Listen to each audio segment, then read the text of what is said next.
My mom says that when I was little, I was very much questioning when I thought things weren't right. And I guess that evolved into when I was an adult. I continued to question, and it drew me to activities. So I became a human rights activist, getting involved with the labor movement and working on different campaigns and initiatives just so that we could have more equity in the world.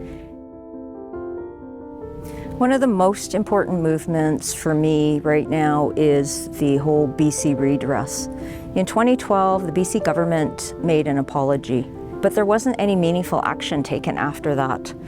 So with my contacts, I've been developing relationships and connecting with politicians. And I was very proud in 2018 to meet with Premier John Horgan at the time and some of his ministers, along with the BC representatives of the member organizations, part of NAJC, and start the talks of where we can go to have those meaningful initiatives.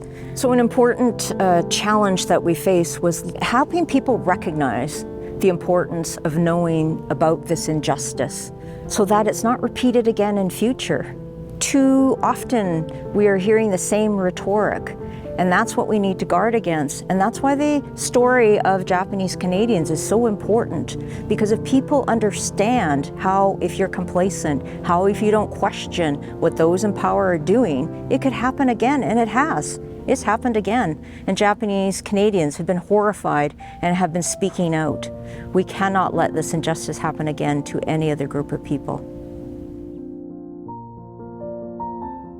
I have this dream where we have communities where not just me, not just Japanese Canadians, but anyone, tourists, people that live there, will see landmarks or monuments or stories. They will know about Japanese Canadian contributions. That's my dream, is that even if we're not here, we can see a beautiful garden like this garden. We can see signage, we can see something. We can see in the schools, we can see through art, through music.